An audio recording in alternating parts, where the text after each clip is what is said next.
Okay everyone, welcome to another video, and today we're doing it on the other screen recorder because I tried YouTube gaming and it wasn't work and it got errored again, so we're gonna try this one. Let's just get into the video. Let go. Number 5. I know it's gonna be Abby scary. Drover. She was 12 years old in March 1976 when she was kidnapped and sexually assaulted by her neighbor, Donald Alexander Hay, in the Vancouver suburb of Port Moody. Donald was a talented craftsman who built camper units for pickup trucks, but he also had a serious drinking problem and was known to be suicidal. At the time of Abby's disappearance, the local community initiated a massive search to find the missing girl. Even Donald himself participated in this and pretended to help the police. Abby was held captive in an underground bunker Donald secretly built in his garage, and the room was accessed through a ladder inside the hidden trap door under a tool cabinet. Here where she was chained and repeatedly raped by her abductor. At times, she was left alone for days and weeks without food. Convinced that she will die in Donald's hand, she wrote a letter that named Donald as her killer and tucked it in her boot, and considered ending her own young life. She was finally rescued 6 months later after Donald's wife called the police, fearing that her suicidal husband had killed himself in his locked garage. The police searched the area and found Donald with his pants around his ankle exiting from the tool cabinet. There they discovered the hidden room where Abby was being held captive. The two officers were shocked when they found the malnourished missing girl, wearing the same clothes as when she went missing 6 months earlier. During Donald's trial, he stated that he was an alcoholic and was not in control of himself at the time of the abduction, and he frequently blamed alcohol for his offenses. Nonetheless, he was sentenced to life in prison and later died in 2012 at the age of 79. Okay. Abby Drover, now a mother of 5 children, has spoken publicly about her ordeal as a way of supporting other child abduction victims. Okay, yeah, that's good. Number 4. Fusako Sano. In 1990, 9-year-old Fusako vanished without a trace after watching a high school basketball game in her hometown in the Niigata prefecture of Japan.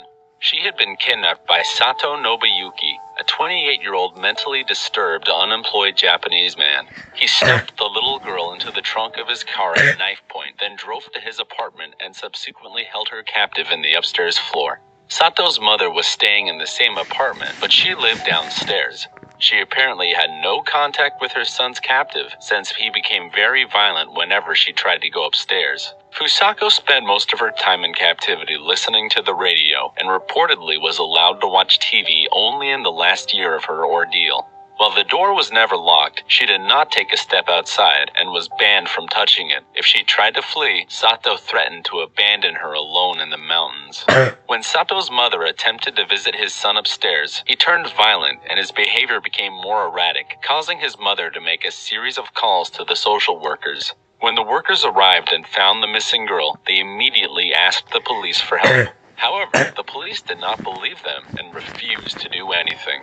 10 years later in January, as Sato's unpredictable behavior increased, he went with Fusako to a local hospital. When he started acting violently towards the staff, the police were called. At this moment, 19-year-old Fusako approached the officers to identify herself and told them that she had been abducted. Sato was then immediately arrested. Upon her rescue, Sano was found to be extremely thin and could barely walk. She had a very light skin tone and suffered from jaundice due to the lack of exposure to sunlight. While her body was that of a 19-year-old woman, she still behaved like a child. Wow. Number 3. Natasha Kampusch. 10-year-old Natasha was walking to school in Vienna on the morning of March 2nd, 1998, when she was snatched and dragged into a white minivan by Wolfgang Prokopil, a 44-year-old communications technician who reportedly had a fixation with children. During Natasha's captivity, she was held in a small cellar underneath his garage. The entrance was concealed behind a cupboard, and the cellar only had 54 square feet of space. It had a door made of concrete and was reinforced with steel. The room had no windows and was completely soundproof.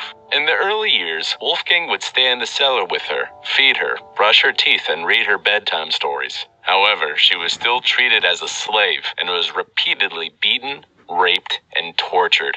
As years passed, she was gradually allowed into other parts of the house to cook and clean. When she was older and completely compliant, she was occasionally taken outside with him, but had to remain silent.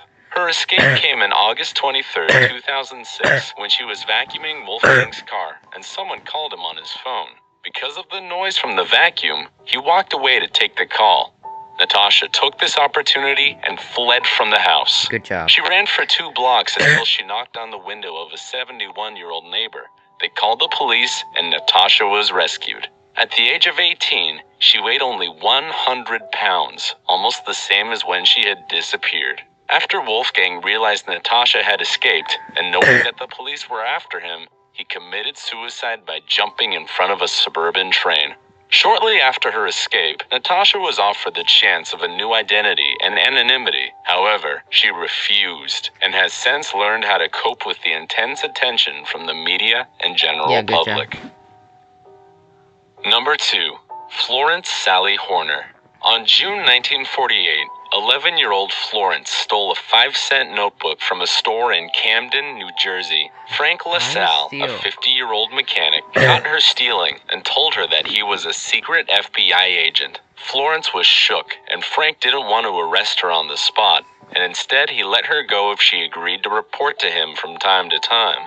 On her way home from school the next day, the man sought her out again. Without warning, the rules had changed. Florence had to go with him and travel across the country. She'd have to convince her mother that Frank was the father of 2 school friends, inviting her to a seashore vacation. Florence was unsure of this, but Frank threatened to expose her shoplifting crime if she refused to cooperate. The little girl eventually agreed, and the 2 traveled across the United States. Knowing that the little girl was scared, Frank used threats to manipulate her into having sex with him. Over 2 years, Frank gained employment as an auto mechanic and pretended to be Florence's father, enrolling her in several schools. It was not until in March 1950, while attending a school in Texas, Florence revealed her secret to a friend, and she instantly called her sister, asking her to send the FBI.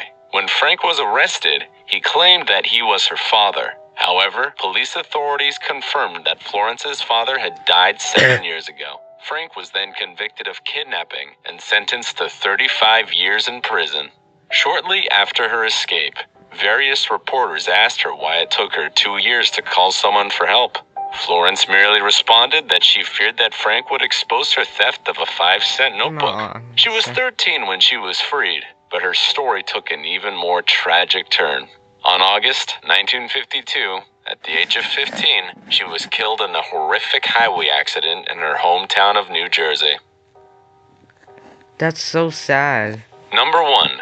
Stephen Gregory Stainer. On the afternoon of December 4th, 1972, 7-year-old Stephen was approached by Kenneth Parnell while walking home from school.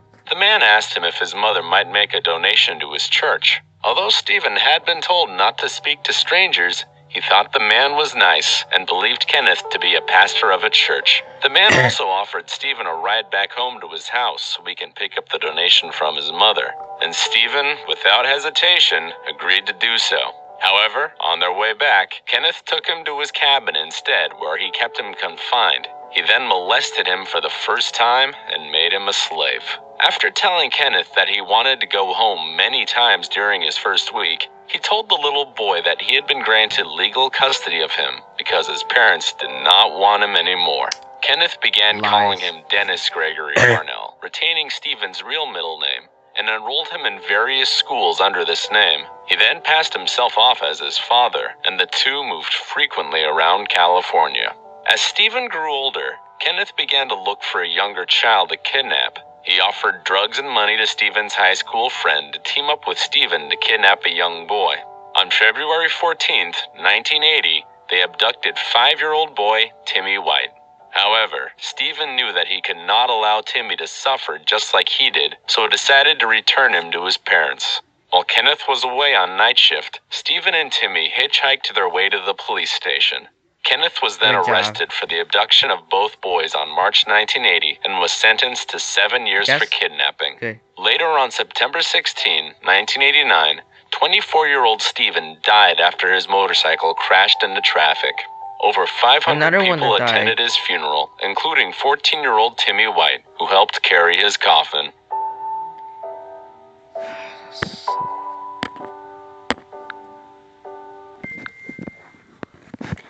Okay, that literally gave me the chills. Like, that was so sad. And also, those last two ones, the two kids literally died. That was so tragic. Like, I actually feel bad because they literally died. They were found alive, and then and then years later or something, that girl who was 15 got killed in an accident, and then the last one, who was a 24-year-old boy, got in a motorcycle accident, and he died as well. So literally, that was Very literally, literally that's the saddest thing I've ever seen. Like, that was so sad. But anyways, I'll end it off right there. I'm sorry that I accidentally pushed. But I'll see you guys next time. Bye.